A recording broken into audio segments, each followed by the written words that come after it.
Welcome to J is for Justice podcast. If live breaking news and following true crime is your thing, then please consider subscribing to my channel. And if you like what you see in my videos, please consider giving them a thumbs up.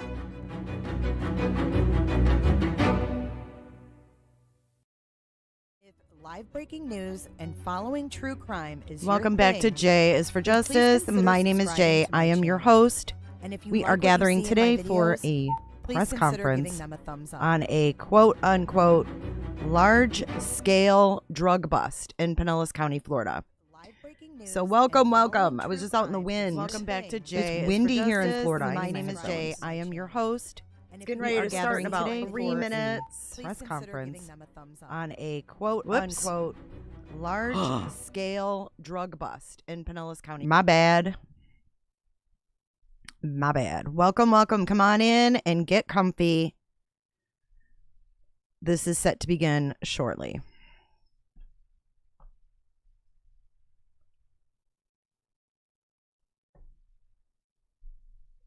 Go ahead and hit that like button while we wait.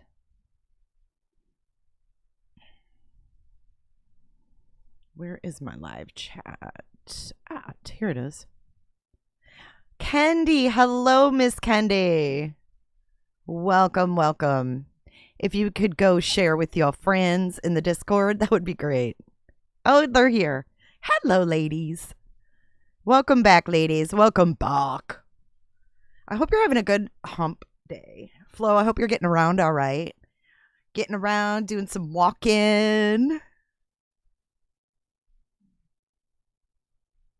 The last drug bust had a gator El Chompo. Island Thrifts always making jokes. Island, is it cold by you? My hair, I need my hair done bad. I need to get it done before Christmas. What's up, Sharon T? Hello, Sparkcraft. Hello, Kelly Parker. Drug bust in Florida. What do you mean? Or Trump and Georgia? Say what? I don't know what you mean by that. Gonna fucking need extra slow in a second. Do the Humpty Hump. Watch me do the Humpty Hump. It's a hump day, Humpty Hump. I don't want to see you again for the rest of my whole life. And I don't want to see anybody else either. Gotta love little Kevin. It's freezing. Yeah, it's freezing. Hello, Angie. It's absolutely freezing. So this is going to be a huge drug bust. Thank you for liking on Facebook, Myron. And you're here on YouTube. Hello, Myron. If you guys are on Facebook and you want to give it a like, is it wrong on Facebook? Let me hop over there and fix that. Thank you for letting me know. I don't know why my streaming software never gets the title right on Facebook. So if any of my admins, if you're ever around, if you want to just double check that and fix it, but it's not wrong right now. It says Pinellas County, Florida, drug bust. That one is absolutely correct. All of them are correct. Is it wrong on YouTube? Hold on.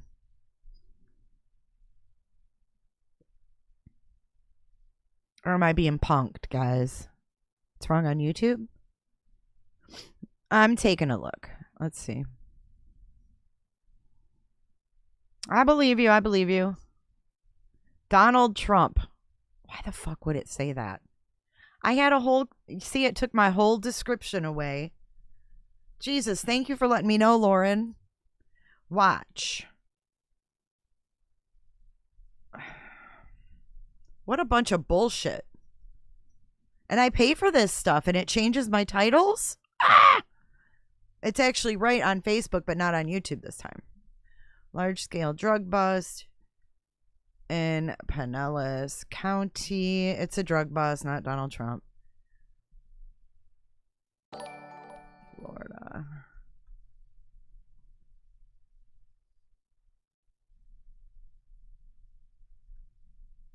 I wrote up a whole thing too. That pisses me off. I had a whole description. I've got it fixed now, but no description. That makes me so fucking mad.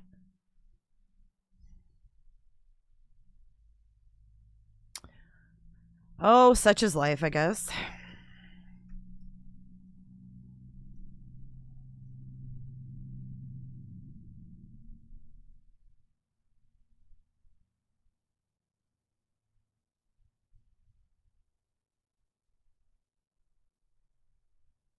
That's why someone asked, is this Florida or Georgia? I was like, what? Thank you, Kathy Parker. I'm sorry I didn't see it. Thank you so much, you guys. You keep me on track. It's in the water. What the Sometimes people come in here and say things like, no audio, just to fuck with you. So sometimes I think us streamers get a little gun shy. It's 1:57. They probably won't start it until right at 2. Just want to make sure we don't miss it.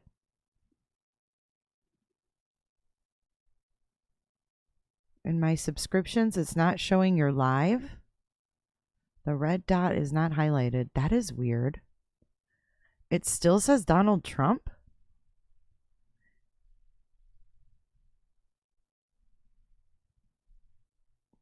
Does it really? It shouldn't.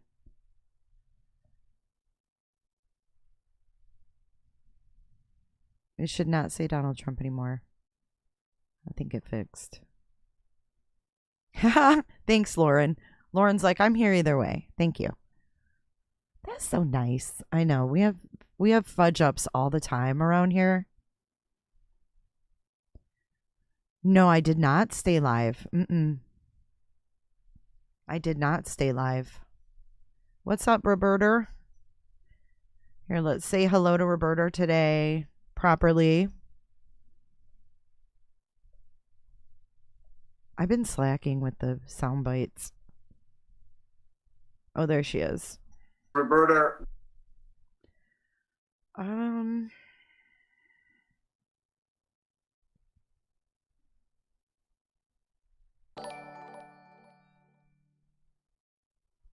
What was I doing?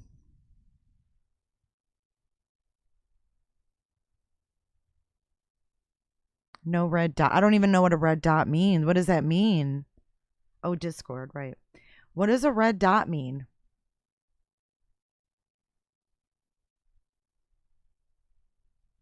And where does it show up? Like, maybe if you leave and come back.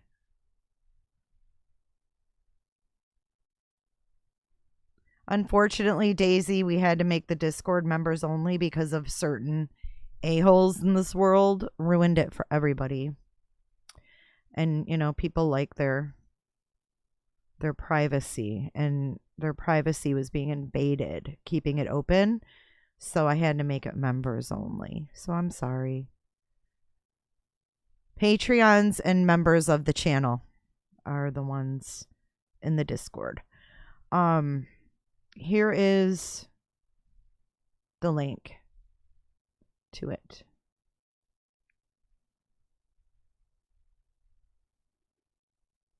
Patreons and members of the channel. Hi, Potato. Are the ones in the Discord. When you're live, you're subscribed a red dot. I know, Daisy. Sure is strange that a lot of lives are going on. Wonder what all the distractions are for. What do you mean? All what lives? Oh, State Department holds intense. What? Yeah, what's? There were war crimes and even crimes against humanity. This is intense. That's a side. So it's just, can you come out and give the statement and all that? Well, what the heck's going on? Because this press conference isn't starting. And it's 2:01. So is YouTube acting funky or what?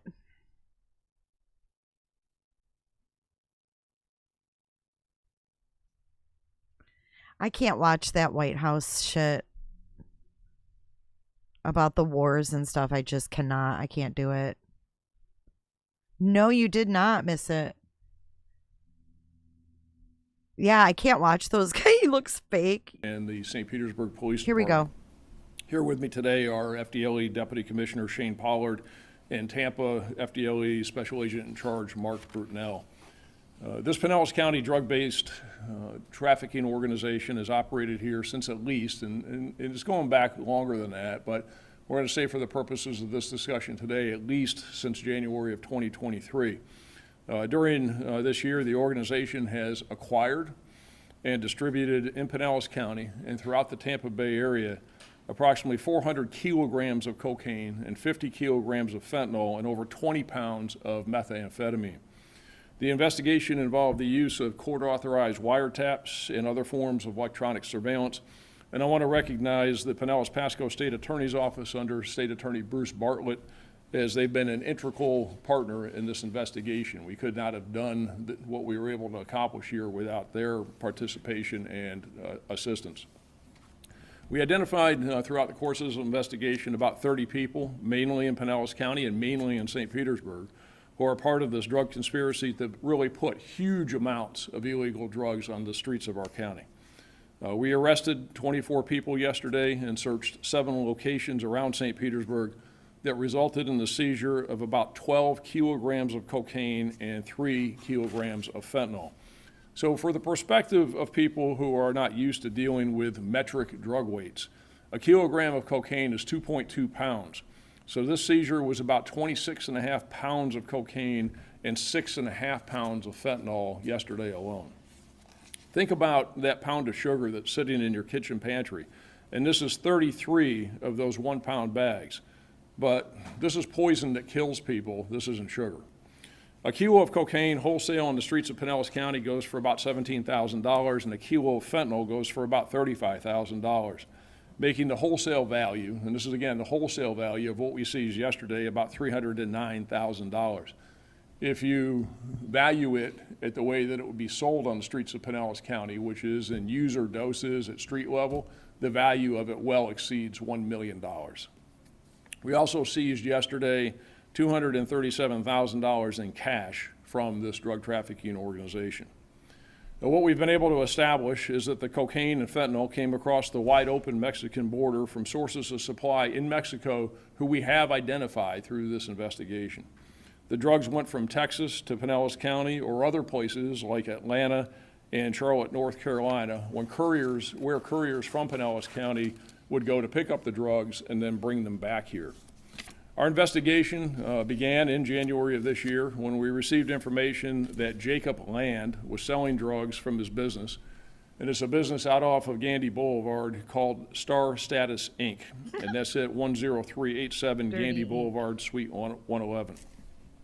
Our detectives began investigating Land and through various investigative methods confirmed that Land was selling cocaine and fentanyl from his business and at his residence located at 261 Lincoln Circle, apartment 3204 in St. Petersburg.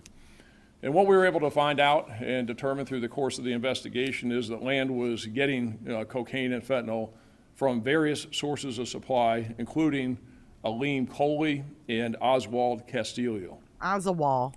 We identified Desmond Hargrove as a cocaine and fentanyl distributor, and Hargrove owns a business right next door to Land's business in the same shopping center out off of Gandy Boulevard. An undercover detective from the sheriff's office was introduced to Hargrove, and during the course of that relationship, if you will, he purchased several ounces of fentanyl directly from Desmond Hargrove. So the undercover detective made several buys hand-to-hand with ounces of fentanyl from Hargrove. Many of the people that you see, and if you put up the screen here with all the people on it. So most of the people that you see here, they're either distributors, but many of these people that you see behind me here 24 are people that were getting and selling cocaine on the streets. So the people we'll talk about here and we have that are the main sources of supply, but these would be the mid-level traffickers that were actually putting it on the street to the people that were buying it for personal use. Many of these people were buying ounces, quarter kilograms, and half kilograms of cocaine and fentanyl. Jesus. One of the people Land was selling cocaine to is, and I'm going to mispronounce the name, but it's Darijan, D-A-R-I-G-A-N, Mizik. And we stopped him a couple months ago. Sound like he me, was Sheriff. leaving Land's tattoo shop out there off of Gandy. We seized a quarter kilogram of cocaine, 50 grams of crack cocaine, and a gun. He's currently in the Pinellas County Jail.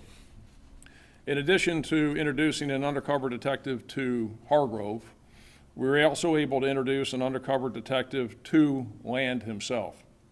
The detective has purchased about 1.5 kilograms of cocaine. So all of these drugs that were purchased hand-to-hand is in addition to what we seized yesterday. And the hand-to-hands were about 1.5 kilograms of cocaine directly from Land at the tattoo shop in various amounts over a several-month period. So after we, through the undercover investigation, were able to develop and realize the magnitude of the investigation, we obtained court-issued wiretap orders for various phones belonging to Land, Coley, and others. The wiretaps were in place for about the last 2 months. Damn. And through these wiretaps, we were able to identify Justin Richardson as a source of supply of cocaine to Coley. So the dope, the cocaine, the fentanyl, was going from Richardson and others to Coley and then to Land, and then it was going down more to the street level distributors and street level consumers of all these drugs. So our plan yesterday was to begin very early in the morning, and we had several search warrants for these locations. And as it related to Desmond Hargrove, he pretty much stays at his business. He has a place down in South St. Pete with his mother where he also stays, but he pretty much lives there at the business. And our plan was to serve that search warrant yesterday morning and arrest Hargrove at the business, which is next to Land's business out there off of Gandy. However, Hargrove left his business unexpectedly at about 6 o'clock a.m. yesterday morning. We conducted a traffic stop on the vehicle that was being operated by Hargrove at 4th Street and 85th Avenue North. After initially stopping, Hargrove fled from the traffic stop westbound on 85th Avenue. He jumped a curb and ran over a grass area to get away. I was there. I was present at the traffic stop when he fled. He went westbound on 85th Avenue and he struck a parked car. It was parked on the north side of 85th Avenue. He was probably doing, as he was going westbound on 85th Avenue, he was probably doing about 100 miles an hour. Hargrove crashed, and when he hit that car, he drove that car that he hit probably about 30 yards up into the front yard of a residence on the north side of 85th Avenue. My God. And he hit so forcefully, and he was driving so fast, that car cracked the front concrete wall of the house and drove the car into a bedroom. Oh my God. Fortunately, the resident of the home's 5-year-old son, whose bedroom that is, was not there, and nobody was hurt other than Hargrove. Holy Hargrove's in the hospital. He's got a broken leg, some other injuries, and when he's released from the hospital, he will be transported to the Pinellas County Jail. Justin Richardson, as I mentioned, is a main source of supply for this organization, and his partner, Jose Ramirez from Tampa, obtained these kilograms of cocaine and fentanyl from 2 primary sources of supply in Mexico, and they used couriers, including Talisha Wooten, who you see here on the screen behind me, to deliver the cocaine to Coley and others. So again, it's going from Richardson and from Ramirez as they're getting it out of Mexico, and it's coming here to Pinellas. Sometimes it's going to Charlotte and they got to go get it. Sometimes it's going to Atlanta and they got to go get it. And then they've got to push it down, and they use couriers to do that. And as I said, one of those people was Talisha Wooten, and we were able to establish throughout the course of the investigation that Talisha Wooten personally delivered 55 kilograms of cocaine to Coley and others. And she collected cash from the people that she delivered these 55 kilos of cocaine to just over the last 3 months. So she personally delivered 55 kilos of cocaine in the last 3 months. And it's from Wooten's home at 4411 First Avenue North in St. Petersburg yesterday that we seized the $237,000 in cash. Wooten previously served 16 years in the Florida Department of Corrections for murder. The money obtained by the local couriers from these street drug dealers was then delivered to the Mexican's source Mexican sources, couriers, who would pick it up and send this money back to Mexico. One of the Mexican sources, couriers, is Vivian Galindo, who drove up here from Miami yesterday to pick up $150,000, and we arrested her in the process of making the money pickup yesterday. That's a In addition to all the drugs and money, we also seized several guns and ammunition as a result of the searches yesterday. So I'm going to show you some of the photos now from what we were able to seize yesterday. Put these up here. This first photo is from Wooten's house, and this is a suitcase that had multiple kilograms of cocaine in it. When he opened it up, it stinks like gasoline because they soaked the kilos in gasoline to disguise the smell of it. And but each one of those kilos, again, is 2.2 pounds. And that is part of a 20 kilogram delivery that Wooten had received probably about a week ago, and they had put about half of it on the street when we were able to seize it yesterday. Go ahead to the next one. And so this is some of the street level dope that they had packaged. Again, these are ounces of cocaine. Go ahead. You can see here, and this is also, and Wooten, again, she had done 16 years for murder in the Florida Department of Corrections. And Why was she out? had this handgun. So as you'll see when you see all of the charges that are I have over chills. here to my right on these boards, and we'll give you all copies of this. This is what these people have been charged with. So not only was she charged with trafficking in fentanyl and trafficking in cocaine, is armed trafficking and being a felon in possession of a firearm. So she had all this cocaine, she had this gun, and she had all this ammunition. She did 16 years in her for house as murder? well. Go ahead. And again, $237,000. A lot of it was there. It was in a bag. She had it banded, put it in plastic bags. And there's also a lot of cash sitting there, just wads of cash that she hadn't had a chance to process yet. And you can see all the bands of it. More drugs that were seized. Some of it's crack cocaine. At Coley's residence on 17th Avenue South, when we went in there, he had been cooking, and that's what you do to the crack. To make crack cocaine, you reduce it to cocaine base. You got to take the impurities out, and they cook it on the stove. And we walked in there, there was all kinds of cooking going on the stove. So he was also converting some of that powder cocaine to crack and selling crack cocaine as well. You can see just more drugs here. The other thing we found at Coley's house was I think it was about 20 pounds of marijuana, so a lot of marijuana in there as well. Go ahead. And again, more guns. And just more examples of the drugs. Go ahead. Anything? Okay. So Here we go. one of the, really, I think a lot of things about this case that are disturbing, and some of it, though, has to do with three of the main players in this thing.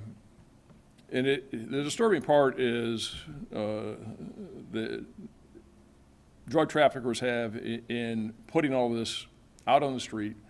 They get arrested, they go to jail, they put it out, they do more time, and it's just this revolving door in and out of the system.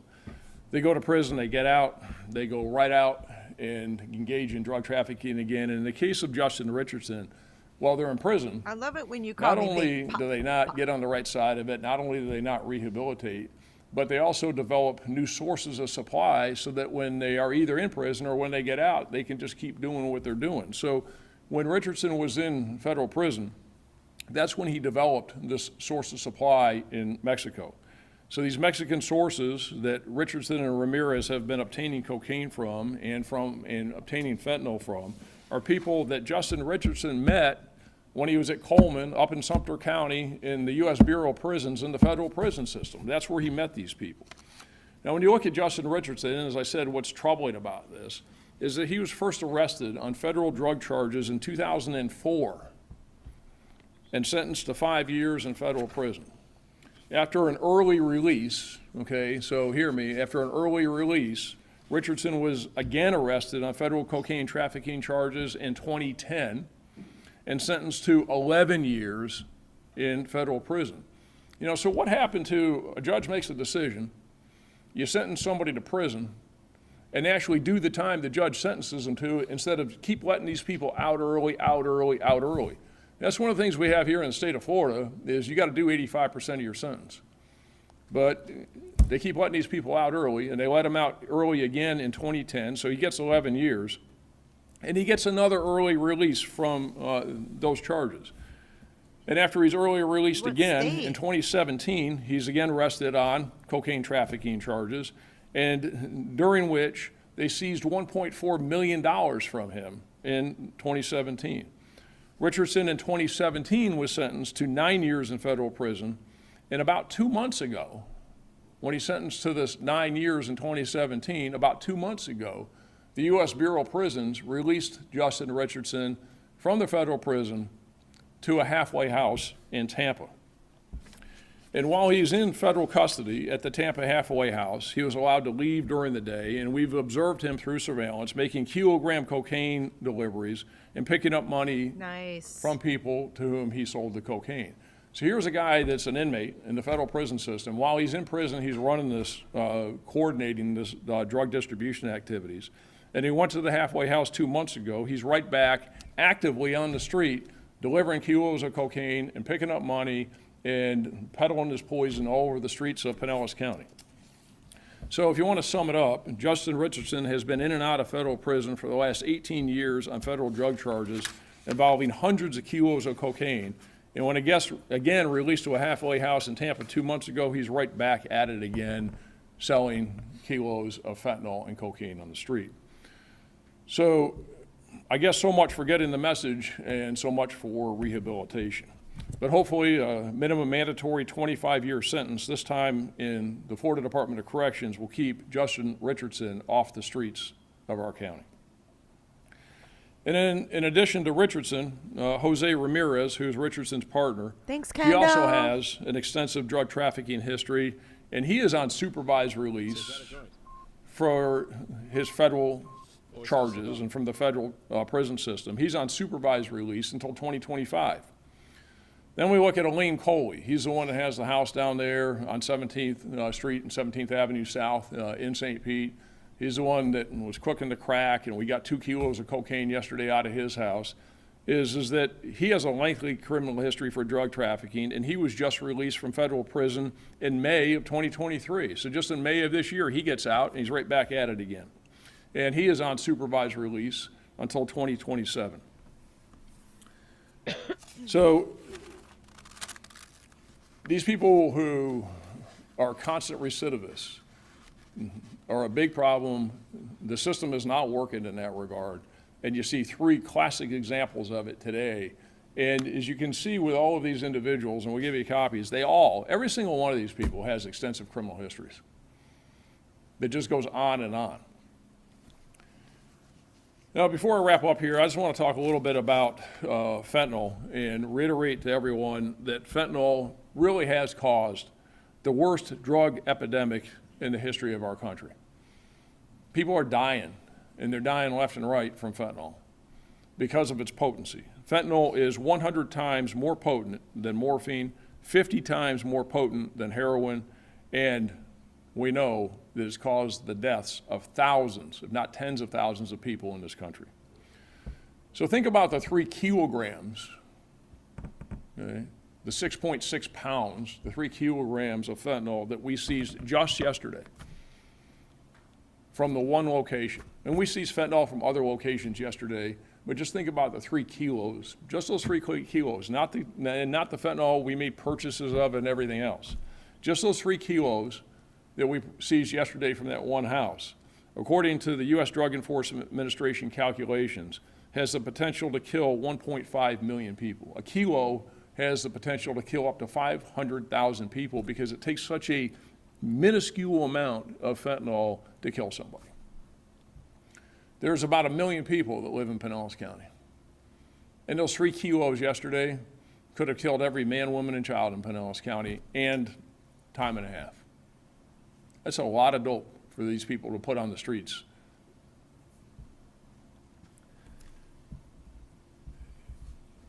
Thankfully, in the last couple of years, because of the epidemic, the Florida legislature and the governor have acted, And these people who are charged in this case that involves the fentanyl and involves the fentanyl conspiracy, each one of them are looking at 25-year minimum mandatories in Florida State prison system because of their activities. And I hope while the federal system has not kept Richardson and Ramirez and Coley from getting in, getting out, getting in, getting out, and doing the same thing, I hope that the state prison system will do that and get these people off the jail and get them in jail and off the streets and keep them in place for the next 25 years.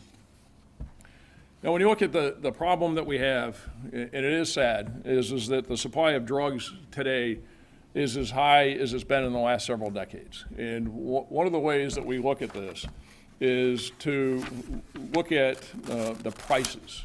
And when we look at 1980, 1990s, and those were as they called them, the cocaine cowboy era.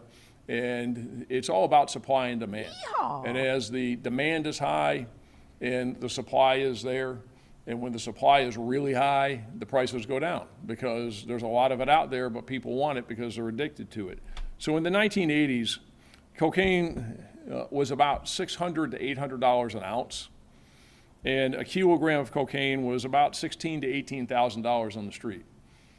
When you get into the later 90s, 2000s, an ounce of cocaine was going for about $1,400 and a kilo of cocaine about $35,000.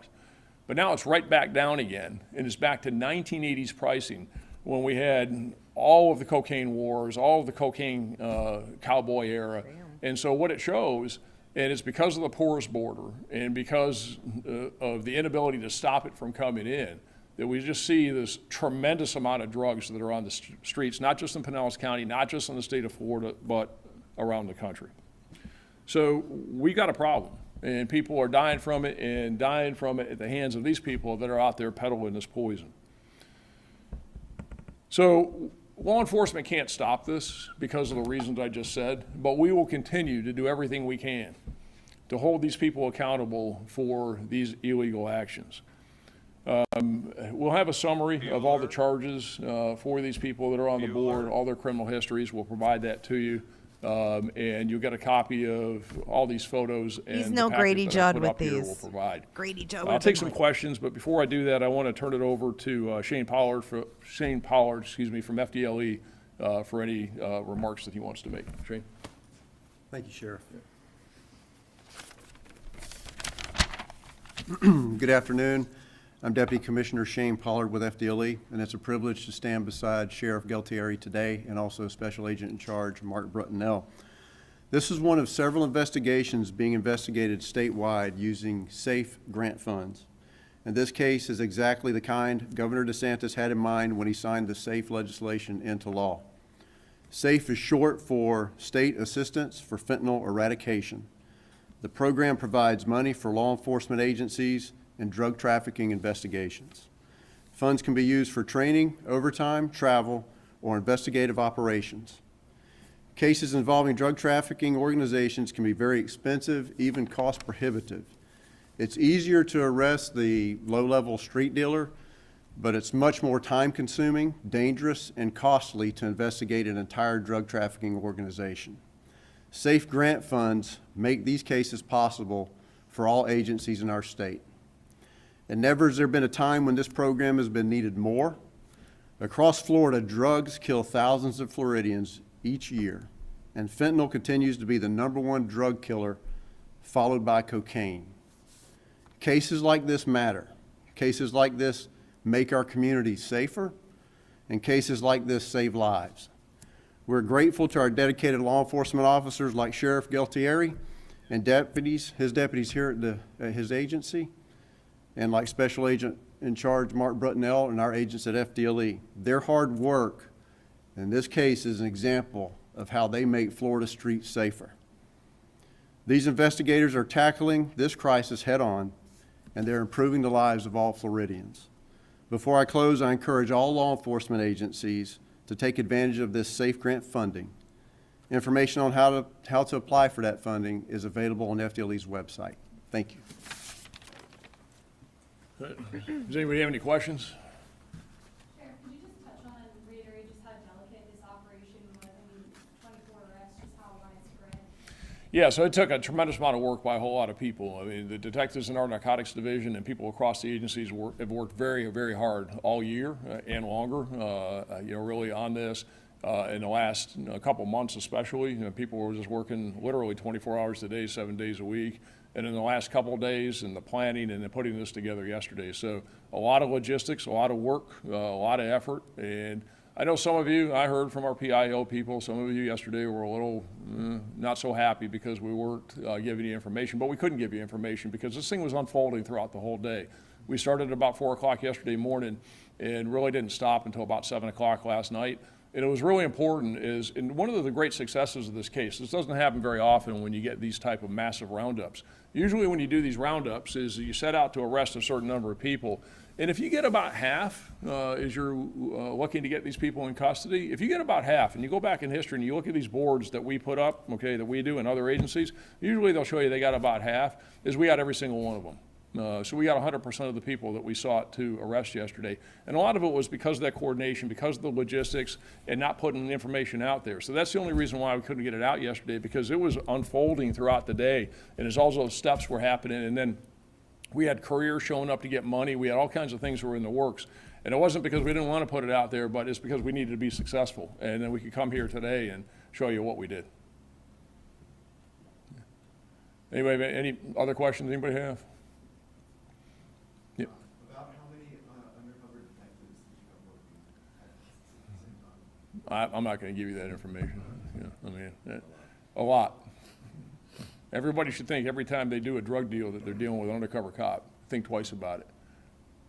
So in other words, don't do it. You're going to go to prison for a long time. Anybody have any of the other questions? Was Hargrove the only person arrested or found at his place and then you guys in the chase, or what? Yeah, no, it's, and again, kind of to her question is that we put a lot of time, effort into the logistics of this thing to do it as safely as we possibly can. We used our SWAT team to execute a couple of the search warrants. We had search teams and arrest teams for all these other places. And we had a plan in place, and some of these people have kids and all, and making sure that either significant others, kids that weren't going to be in the middle of it when we did it. And you have the best laid plans, but you always got to expect the unexpected. And when you think somebody's going to do one thing, they do another. But pretty much yesterday, this is why we had such great success with this thing, is that because of all the work and because of the planning that went into it, the only real zigzag was Hargrove when he got up for whatever reason and left at 6 o'clock in the morning. So, and that resulted in, because we don't want that situation. That's just not good. It's not safe. And he, okay, not us, but Hargrove is the one that put people in harm's way. He's the one that caused that by fleeing from the cops. I mean, look at his criminal history, and he's a drug dealer. He's a fentanyl dealer and a cocaine peddler, and he could care less. That business that he has out there, and same thing with Land's business, the tattoo shop, they're not real businesses, they're fronts. They don't do any real business. All they do is sell dope out of them. And he's the one that decided to get up and leave and run from us. And did he have anything on him or anything in the car, or did he just run because he knew what y'all were after? Yeah, we haven't been able to talk to him, so I really don't know, other than he's been around, and I don't know what he saw that caused him to run, and I don't know is the answer. But and there was that car parked on the north side, and that car that was parked on the north side of the street was driven by a 17-year-old high school student. And she was getting ready to come out and go to school. And, if it had been a little bit different in time and she had been coming out, or she was sitting in that car getting ready to go, when he hit that car, there's speed bumps along 85th, and there were sparks flying because he was hitting that so fast. And when you hit those speed bumps and the car's bottoming out, I don't even want to think about what would have happened if two things. One is that she had been sitting in that car, or that 5-year-old boy had been in his room when that car went into that bedroom. And we're very fortunate. He's very fortunate. He's not looking at a murder charge. But that's what we try and avoid. And we took great steps to avoid that yesterday, and had great success in the safety of this operation. But sometimes stupid people do stupid things, and he's a stupid person who did stupid stuff. Stupid. Anybody else got anything? Good. All right, we appreciate it. Thanks, everybody. Thanks, Sheriff. We love these drug busts, and we love the child trafficking busts as well. Thank you guys for watching with me today. DeGero 8. 8. That concludes our afternoon live for today. If you want to donate to our FOIA, we have a lot of FOIA requests going out. We're getting the Ferreter body cam from their arrests when the cops went to the house. Thank you, Kendo. Kendo coming in hot with a huge donation to the FOIA request donation bin. So if you'd like to donate to the bin, PayPal, put in the notes, FOIA. Or if you're in Discord, just go to the little FOIA requests and you can see all the invoices and what we got going on. So there's all accountability in there. So thank you so much. Give this video a thumbs up. Put your DNA right on there. And subscribe and make sure you have all notifications. All notifications. I'll see you in the morning. We are live with Lori Daybell, Valo Daybell, in the morning time. I think it's 10:30 Eastern. I'll see you in the morning. Coffee and crime in the morning. Let's do some credits, some Patreon information, and our Dance It Out. Lucia, if you need any help, please email the team. We can give you a hand. Globalism, I hope you'll join us in Discord. Would love to see you. Love you guys. See you soon.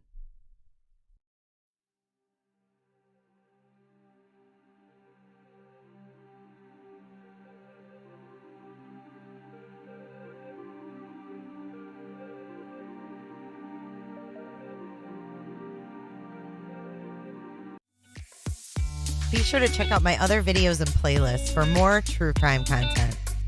And if that's not enough, you can join our Patreon. Don't have a tinfoil hat? It's okay.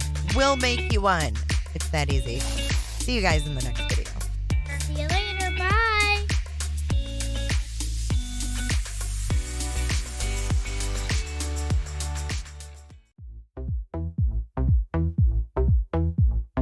I don't give a damn. JD, it's you have to stand down. About you and your problems, I don't give a damn. Jasmine, You talk way too much. I have heard enough about you and your problems. Fucking fuzzy slippers and lip gloss. Creep town, dude. Hey, bro, I ain't finished. I ain't finished my sentence. You wanna be with me.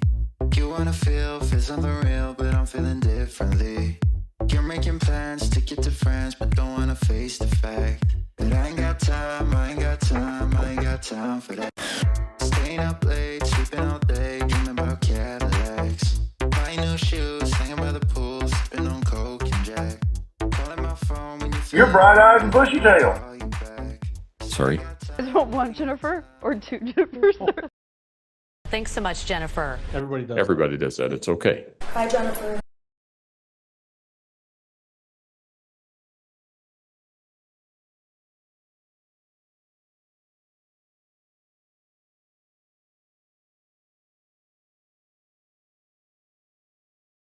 Hold up. Wait a minute. Something ain't right.